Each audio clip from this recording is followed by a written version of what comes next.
죽음보다 패전을 두려워한 용장. 한국군 최초 사성 장군. 주한미군이 전설로 받아들이는 장군. 이 모든 화려한 수식어에 걸맞는 바로 백선엽 장군입니다. 안녕하세요. 스토리텔러 병장 김민재입니다. 그날 군대 이야기에 오신 것을 환영합니다. 네, 안녕하세요. 양궁 국가대표 김우진입니다. 김우진 선수 10점.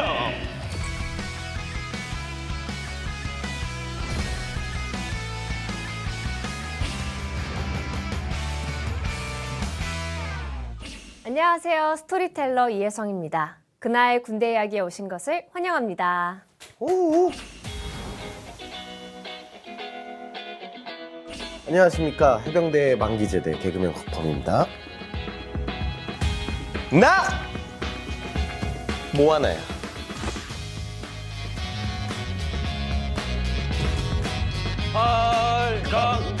팔강모.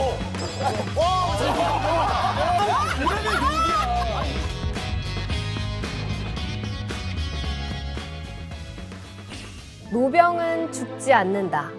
다만 사라질 뿐이다. 이 문구 들어본 적 있으신가요? 그럼요. 대부분 사람들은 한 번쯤은 들어봤을 정도로 엄청 유명한 문구 아닌가요? 맞습니다. 그런데 이 문구보다 더 유명한 것이 바로 이 문구를 만든 사람입니다. 제가 명언은 알아도 이렇게 또 명사는 잘 모르거든요. 이름만 들으면 바로 떠올릴 수 있는 분인가요? 그럼요. 6.25 전쟁 당시에 유엔군 총사령관을 맡았던 인물로 인천 상륙작전을 성공적으로 이끌었습니다. 어떤 분인지 바로 아시겠죠? 그럼요. 너무나도 잘 알고 있습니다. 메가더 장군님이요. 맞습니다. 메가더 장군은 6.25 전쟁이 한창이던 1951년에 유엔군 총사령관 자리에서 물러나면서 이 말을 남겼습니다. 노병은 죽지 않는다. 다만 사라질 뿐이다.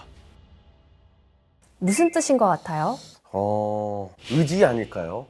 당시 상황에 대입을 해보면 내가 유엔군 총사령관 자리에서는 물러나지만 군인으로서 계속해서 6.25 전쟁에 참전해서 대한민국을 도울 거다.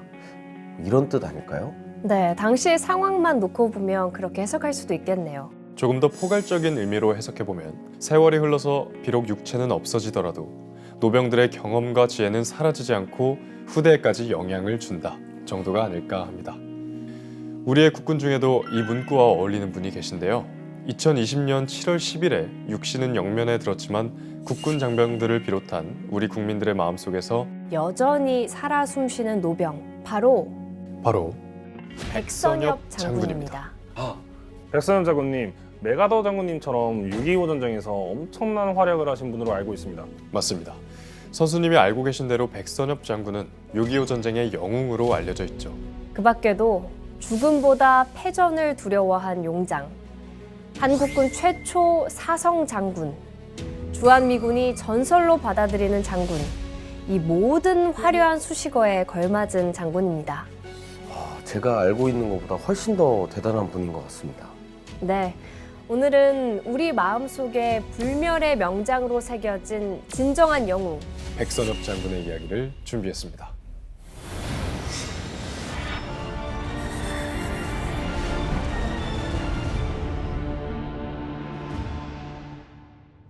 (6.25) 전쟁 중에 가장 짜릿했던 극적인 반전의 순간을 꼽으라면 언제라고 생각하세요?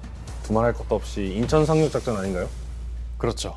여기서 조금 더 덧붙이면 인천 상륙작전을 성공적으로 완수해서 서울을 되찾았고 거침없이 북으로 진격해서 압록강 초산에 태극기까지 꽂았던 그때일 겁니다.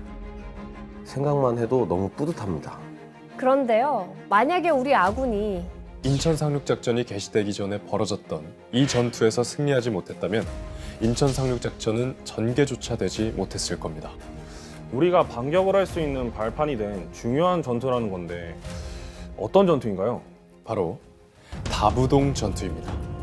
네, 그때 이제 무오카 8군 사령관하고 우리나라의 정일권 참모총장이 협력을 해가지고 이 낙동강 방어를 했어요. 이 낙동강은 미군 4개 사단 이 북쪽은 우리 국군 5개 사단이 1개월 반 동안 마카드 장군이 인천 상륙하기까지 이 낙동강에서 이제 혈투를 했지요. 다부동 전투를 관통하는 세 가지 키워드는 백선엽 국군 제1사단장의 리더십, 제2차 세계대전 이후 최대 규모의 융단 폭격, 그리고 시산혈해입니다. 이 세 가지 키워드를 놓고 봤을 때 다부동에서 어떤 전투가 벌어졌을 것 같아요? 일단 우선 백선엽 장군님 지휘관으로서 엄청난 활약을 하셨을 것 같고 2차 세계대전 이후에 최대 융단 폭격이 있었다고 하니까 정말 엄청난 격전이 벌어졌을 것 같습니다. 그런데 시산혈해 무슨 뜻인가요? 사람의 시체가 산같이 쌓이고 피가 바다같이 흐른다는 의미입니다. 시체가 산처럼? 그만큼 전투를 치르다가 희생된 우리 국군 장병들이 많았다는 뜻이겠죠? 맞습니다. 다부동 전투는 1950년 8월 1일부터 9월 24일까지 낙동강 전선에서 벌어졌던 수많은 전투 중에서 사상자가 가장 많았던 전투입니다. 그만큼 치열했고 또 처절했습니다. 다부동을 사수하기 위해서 백선엽 사단장이 이끄는 국군 1사단과 미 27년대는 북한군 3개 사단과 격전을 벌였습니다. 1950년 8월 12일부터 30일까지 진행된 이 전투에서 당시 국군 1사단이 방어하고 있던 328고지의 주인이 10여 차례나 바뀔 정도로 치열한 쟁탈전이 벌어졌습니다. 아까 다부동을 설명하는 키워드 중에 두 번째, 융단 폭격 기억하시나요? 네네. 유엔군은 8월 16일 오전 11시 58분부터 B-29 폭격기 98대로 960톤이 넘는 폭탄을 투하했습니다.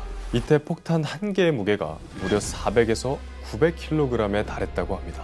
와, 몇백 킬로그램짜리 폭탄을 960톤이나 투하했다고요? 와, 그럼 그 일대가 완전히 초토화됐겠는데요? 정말 풀 한 폭이 남아있지 않을 정도로 초토화가 됐습니다. 2차 세계대전 이후에 최대 규모의 융단 폭격이 다부동에서 이루어졌습니다. 아군이 이렇게까지 하면서 다부동을 지키려고 했던 이유는 무엇일까요? 다부동이 전략적 요충지가 아니었을까요? 맞습니다. 다부동은 경북 지역의 도시들을 잇는 교통의 요지였습니다. 당시에 우리는 서울을 비롯해서 국토의 90% 이상을 북한군에게 뺏긴 상황이었습니다. 남은 지역이라곤 대구와 부산 일대밖에 없었는데요. 이런 상황에서 교통의 요지인 다부동마저 뺏기면 어떻게 될까요? 다부동 전투는 낙동강 방어선 전투에서도 가장 핵심적인 전투였습니다.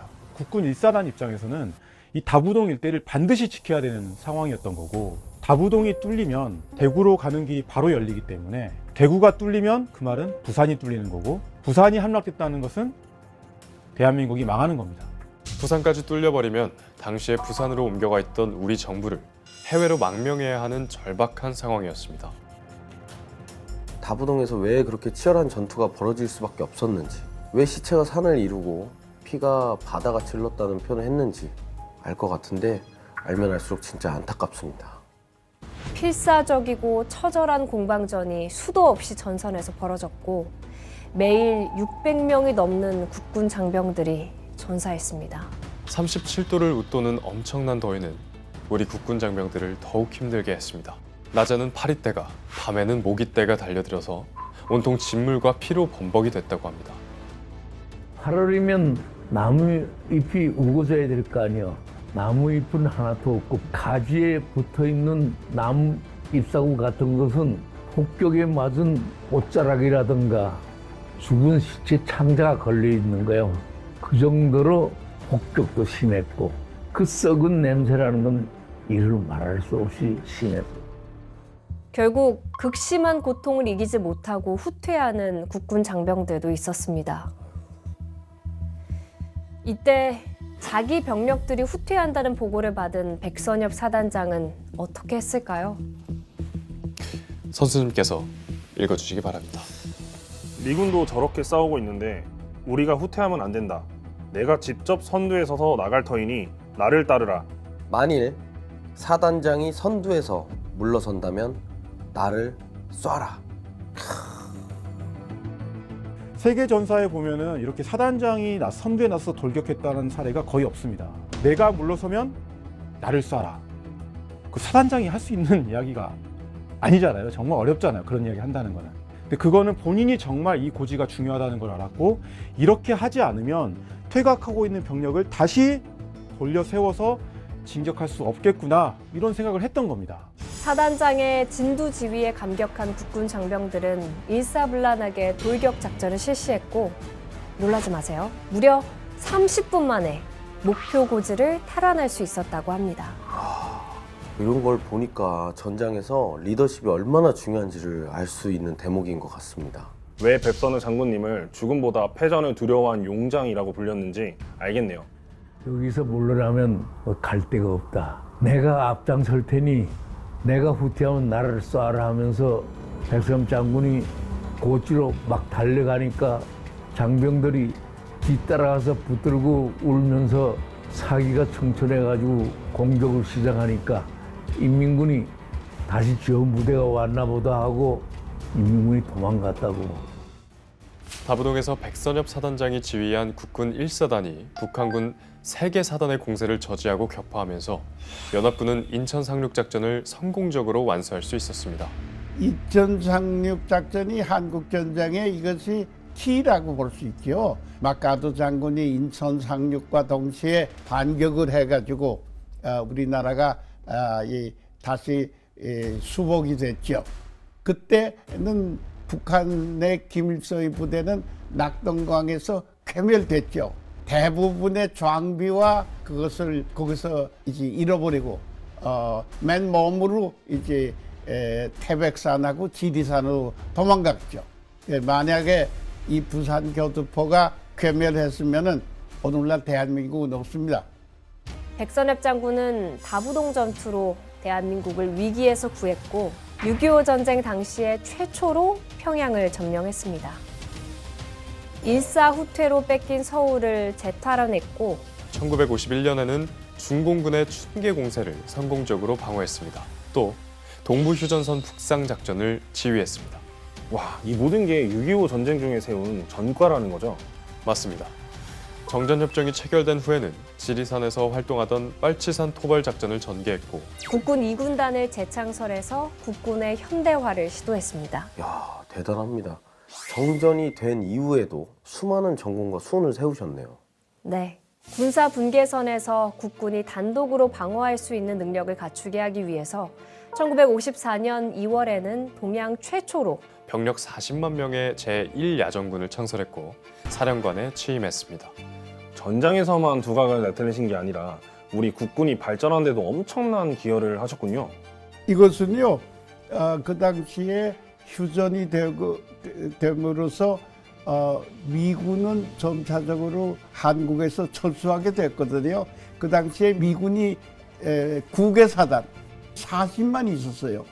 근데 그것을 한국군에 의해서 대체하기 위해서 그것은 육군본부가 저런 단위 조직을 갖다가 전부 다 혼자서 할 수가 없습니다. 이제 야전군도 필요하고 후방군도 필요하고 교육총관부도 필요하고 이런 단위 조직을 갖다가 축소시켜야 되거든요.